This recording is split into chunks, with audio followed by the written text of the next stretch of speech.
since you did the transformation over the gospel, gave your life to Christ and stuff like that. How long have you been doing it? I guess professionally, gospel rap. 6 years now. 6 years, yeah. 6 years. 6 years. How many projects you got out? Actually, we did release one project back in 2010.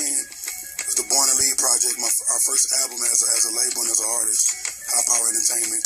And this is our second release, this new single, the new album, Hard Workers, on deck. Hopefully by early fall or late fall. So how did the first project do? It did good. We pushed it, man. We learned a lot. We got out there just green, didn't know nothing about marketing, music at all. We just got out there and put the album together and traveled, did shows, called people and just did good. We did about 5,000 units though. For 5,000 units? Hand in hand. It took a while. How much did they go for? $10 a piece. $10 a piece. Yeah. Okay, so we added up. That's some good math. Yeah, it's all right. It did all right, man. You know, with the expenses and all, but it was all right. I can't complain. Okay. We learned a lot. We got a college education out of that. So what's the difference between your last project in 10 and your project this year in 2014? Man, the project this year is like production and level went way up. Our skill went way up just as a business. You know, we just really we took the things we liked about the first project, how we marketed what we did, we learned from it. And we bring it over to a new project, and the new project is just, I think it's one of the best albums of the year. It's my personal opinion. Okay. How important was for you to learn from that album to this album? What did you learn? From that album to this album, man, I learned to calculate your moves. Okay. Don't run wild, just bouncing around. You know what I mean? I learned that from that album. I just learned to really take time on your music.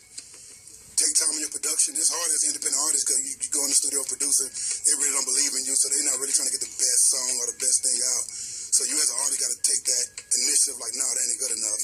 Let's change this and really produce the song. Like, I produced 90% of this album, so I wanted something like just open to interpretation. Like, you can look at the video several different ways and get your own interpretation of what it means to you.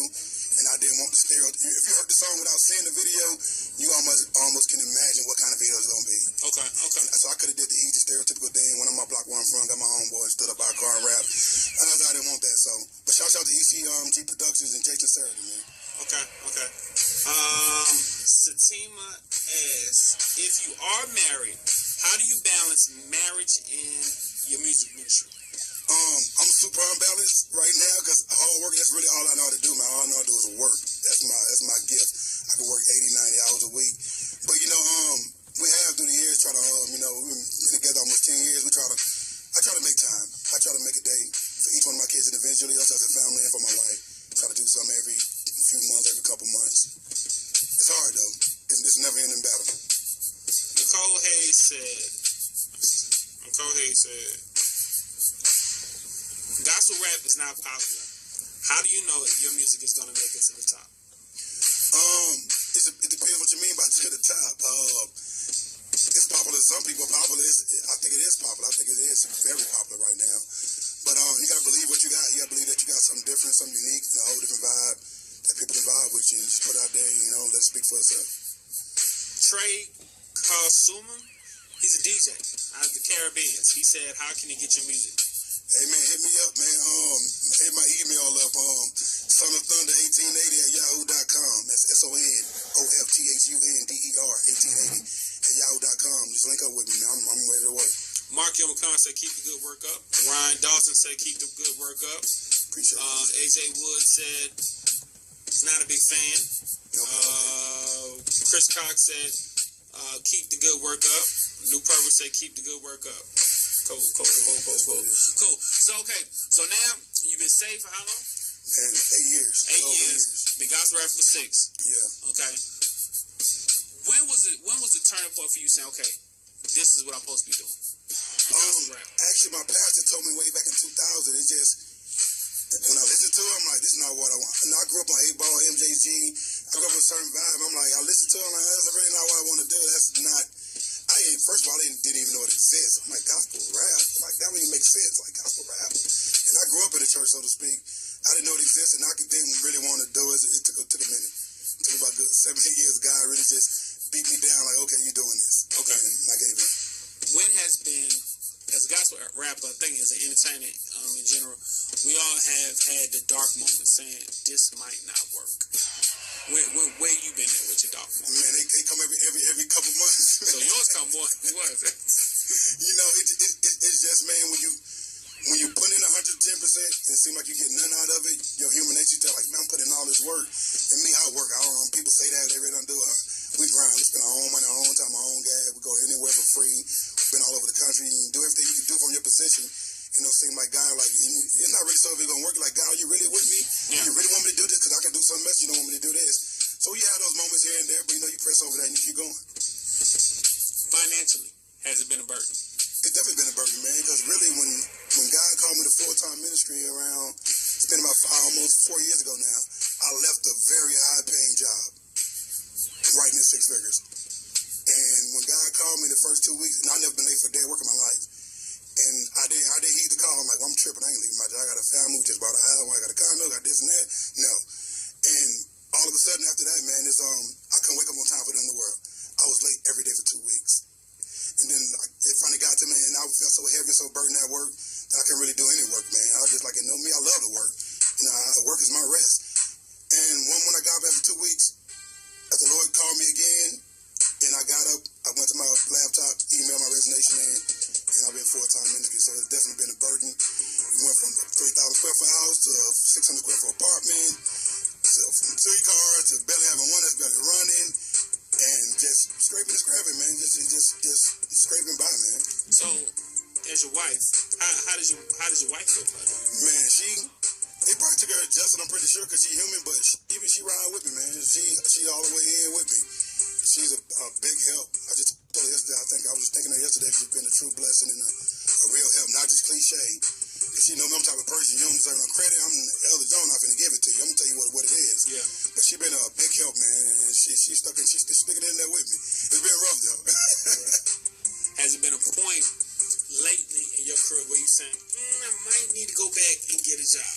Oh, yeah, it's been several points. You know, I've been working since I was 13. So all I know is how to get it myself. I didn't really know how to lean on God and depend on Him and trust in Him. We say that, but we've never been challenged like that. So even said, bro, I go at the work, man. Like, you know, my wife lost a condo, lost a house. Like, man, what am I doing? Am I crazy? Like, gospel rap, nobody even, you know, in the devil tell them I don't even like gospel rap. Why are you, nobody gonna buy it, you know? But you press over that, you believe what God told you. You gotta have faith. You gotta mix that with work, man. That's all I can say. So are you in the church minister or out the church minister? Definitely. I'm definitely a minister. I'm definitely a minister. I'm the senior minister in my church, actually. Yeah, I'm a real minister. But with my music ministry, I always tell people they want me to come out. I'm not coming to preach. I'm coming here to entertain you. I'm coming here to give them some clean to listen to and some positive and help shape them culturally. So if they ever do decide to really get in church, it'd be like easy for the pastor. I'm not really coming out there to preach. You know what I mean? I really don't do that. Okay. All right. So we find out about you. Find out the dark part. We find out how long you've been saved. How long you've been doing it. We find out. Okay. Has this been? Let's get a little deeper. Has this been a burden on your marriage? I'm pretty sure time to time because, you know, if I get in a bad mood, not really a bad mood, I'm having a down day, it's going to affect your wife, your kids, everybody. So it's definitely been a burden. But I think it made us bond, too. I think it made us bond a little bit more, but it definitely has been a stress and strain at certain points.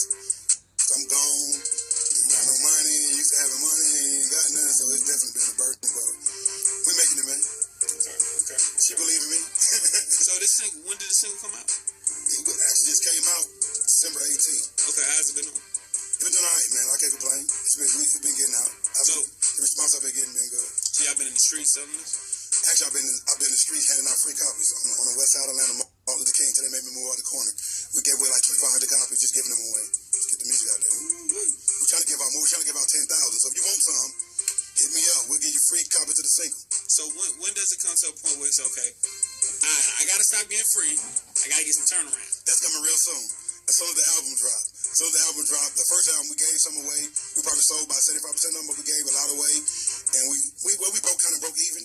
Because I put a lot of money into this album, production-wise, studio time-wise, mixing, mastering-wise. It wasn't cheap. The high 5 figures to put this album together. So, but I feel we got some vibe now. So when this album drop, it's gonna be for sale. Y'all support me. So what about how did you get your marketing? And some gospel artists, they don't have that. They don't know what lane to go through. So how did you get your marketing, your branding, and stuff like that? How did you go about that?